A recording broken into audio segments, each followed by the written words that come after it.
Bank job कौन कौन सी होती है, बैंक एग्जाम कौन कौन से होते हैं, एलिजिबिलिटी क्या है, सिलेबस क्या है, सैलरी और करियर ग्रोथ क्या होंगे, फी और एक्सपेक्टेड कट ऑफ क्या होते हैं, प्रिपरेशन कैसे करें और बैंकिंग जॉब्स किसके लिए सही है, बैंकिंग जॉब आखिर क्या होता है, इंग्लिश में आरसी, एरर, क्लोज टेस्ट और वोकैब्स के बारे में आपको पढ़ना है। फिर इंटरव्यू और डॉक्यूमेंट वेरिफिकेशन की बारी आएगी। नमस्कार दोस्तों, मैं हूं विकास कुमार और आप देख रहे हैं कंप्यूटर बाय विकास सर। दोस्तों, ग्रेजुएशन के बाद सबसे पॉपुलर और ट्रस्टेड करियर ऑप्शन है, अगर कोई है तो वो है बैंकिंग जॉब्स। हर साल लाखों स्टूडेंट बैंक एग्जाम की तैयारी करते हैं, लेकिन सही जानकारी के बिना कंफ्यूजन बना रहता है। आज इस वीडियो में मैं आपको बैंक एग्जाम के बारे में टोटल डिटेल्स में कंप्लीट और क्लियर रोड मैप देने वाला हूं। इस वीडियो में आप जानेंगे बैंक जॉब कौन कौन सी होती है, बैंक एग्जाम कौन कौन से होते हैं, एलिजिबिलिटी क्या है, सिलेबस क्या है, सैलरी और करियर ग्रोथ क्या होंगे, फी और एक्सपेक्टेड कट ऑफ क्या होते हैं, प्रिपरेशन कैसे करें और बैंकिंग जॉब्स किसके लिए सही है। ये पूरा रोड मैप मैं आपको देने वाला हूं, क्योंकि अगर आपने इस बार बैंकिंग का सिस्टम समझ लिया तो आधी तैयारी यहीं क्लियर हो जाएगी। बैंकिंग जॉब क्या होता है, शुरुआत करते हैं सबसे पहले नंबर इस चीज को समझने से। दोस्तों, बैंकिंग जॉब आखिर क्या होता है? तो बैंकिंग जॉब का मतलब है सरकारी या निजी बैंक में फाइनेंशियल सर्विस से जुड़ा काम देखना। जैसे में क्या क्या करना होता है, तो अकाउंट्स हैंडल करना, कैश और ट्रांजैक्शन मैनेज करना, लोन और कस्टमर सर्विस, डेटा वेरिफिकेशन और रिपोर्टिंग, ये सारे काम होते हैं। अगर इन सारे कामों को हम लोग देख लें, ये दोनों ही तरह के बैंक में काम आते हैं, जैसे गवर्नमेंट बैंक या प्राइवेट बैंक, दोनों ही में ये जॉब में काम आते हैं, चाहे आप गवर्नमेंट जॉब कर रहे हैं या प्राइवेट कर रहे हैं। तो आज हम फोकस करेंगे गवर्नमेंट बैंक एग्जाम के ऊपर, क्योंकि यही एग्जाम सबसे ज्यादा सिक्योर और पॉपुलर है। दोस्तों, सबसे पहले बात करेंगे बैंक एग्जाम कौन कौन से होते हैं, तो ये चीज थोड़ा सा क्लियर कर देते हैं। तो भारत में मुख्य रूप से बैंकिंग एग्जाम जो होते हैं वो एक होता है आईबीपीएस एग्जाम, जिसमें पीओ, क्लर्क, एसओ और आरआरबी ये सब पोस्ट होते हैं, ठीक है। फिर उसके बाद से आता है एसबीआई एग्जाम, जिसमें बैंक पीओ और क्लर्क के एग्जाम होते हैं। आरबीआई के एग्जाम होते हैं, जिसमें आरबीआई असिस्टेंट और ग्रेड बी के लिए आपको सिलेक्शन होता है। इन एग्जाम के थ्रू आप नेशनलाइज्ड बैंक और आरबीआई में जॉब पा सकते हैं, इतना कंफर्म होता है। अब हम बात करेंगे बैंक एग्जाम के लिए क्या क्या एलिजिबिलिटी होनी चाहिए। तो दोस्तों, बैंक एग्जाम के लिए जो आपकी एलिजिबिलिटी होनी चाहिए, तो उसमें सबसे पहले नंबर चीज है आपकी पढ़ाई, यानी आपका एजुकेशनल क्वालिफिकेशन ग्रेजुएशन होना चाहिए, किसी भी स्ट्रीम से हो चलेगा। बस एक चीज ध्यान रखना है कि रिकॉग्नाइज यूनिवर्सिटी से होनी चाहिए।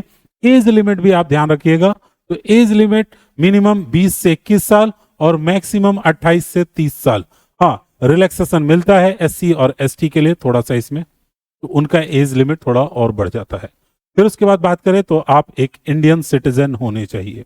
हर एग्जाम का एग्जैक्ट एज लिमिट नोटिफिकेशन के अनुसार थोड़ा अलग हो सकता है, वो चीज आप नोटिफिकेशन में देख लीजिएगा। बैंक एग्जाम सिलेक्शन प्रोसेस क्या होता है, चलिए इस पे बात करते हैं हम लोग। तो बैंक एग्जाम में सिलेक्शन का प्रोसेस क्या होगा, सबसे पहले होगा प्रीलिम्स, जिसमें आपको एक टेस्ट खुद से पास होना पड़ेगा। फिर इससे जब आप पास हो जाएंगे तो मेन की बारी आएगी, मेंस में आपको पास होना होगा। जब मेंस पास हो जाएंगे फिर इंटरव्यू और डॉक्यूमेंट वेरिफिकेशन की बारी आएगी। दोस्तों, कुछ एग्जाम में इंटरव्यू नहीं होता है, डायरेक्ट मेरिट लिस्ट पे हो जाते हैं, बट कुछ एग्जाम में आप जब तक इंटरव्यू पास नहीं करेंगे नहीं होगा, ये भी चीज ध्यान रखिएगा। अब मैं आपको बात करने वाला हूं बैंक एग्जाम के फुल सिलेबस के बारे में, पूरा ओवरव्यू मैं आपको देने वाला हूं। चलिए आगे बढ़ते हैं।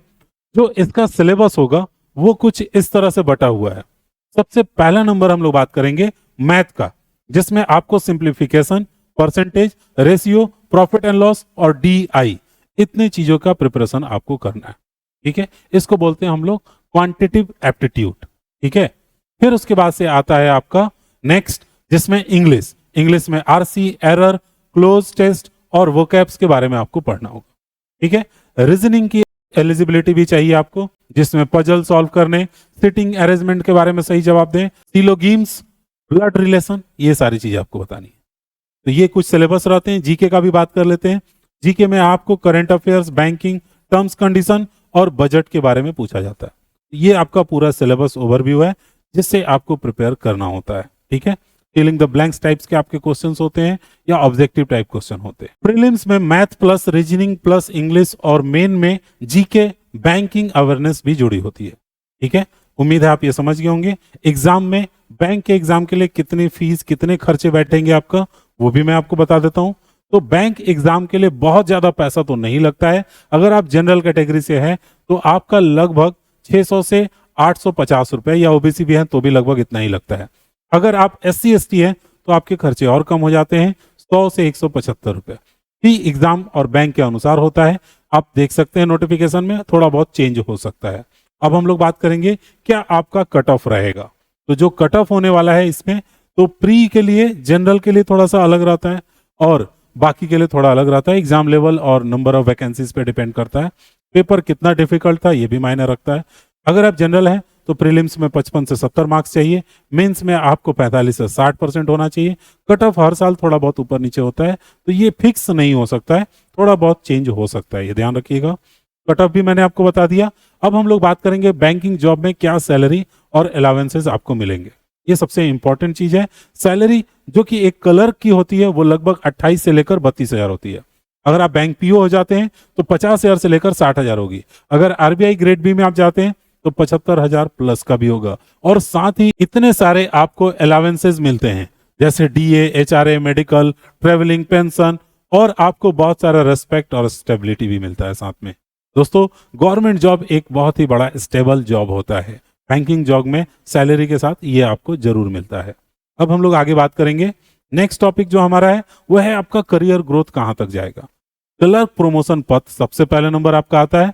आप एक क्लर्क बनेंगे, फिर एक ऑफिसर बनेंगे, मैनेजर होंगे, फिर एजीएम होंगे, पीओ होंगे, सीनियर मैनेजर होंगे, जीएम तक आप जा सकते हैं। ये आपके एक्सपीरियंस पर पूरी तरह से आधारित होगी। बैंक एग्जाम की तैयारी कैसे शुरू करेंगे, अगर आप ये अभी तक सोच रहे हैं तो ये रहा आपके लिए पूरा सिलेबस। शुरू करना है, कैसे स्ट्रैटेजी बनानी है, सब कुछ।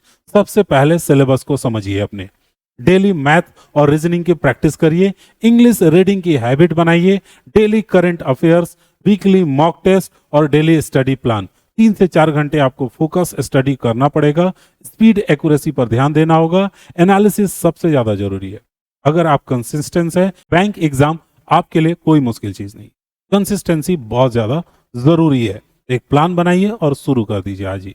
दोस्तों, अब हम लोग बात करेंगे क्या आपके लिए ये बैंक वाला जॉब सही है या फिर नहीं है। तो पहला नंबर खुद को चेक करिए, क्या नंबर से डर लगता है आपको? नहीं लगता है डर तो बहुत बढ़िया है।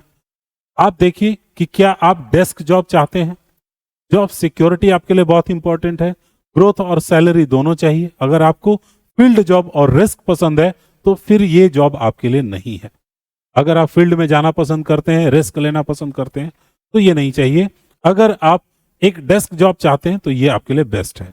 कुछ गलतियां जो स्टूडेंट्स करते हैं मैं वो भी आपको बता दूंगा ताकि आप वो गलती ना कर पाए। सबसे पहले बिना सिलेबस समझे पढ़ाई शुरू कर दी। सिलेबस को समझिए फिर पढ़ाई शुरू करिए।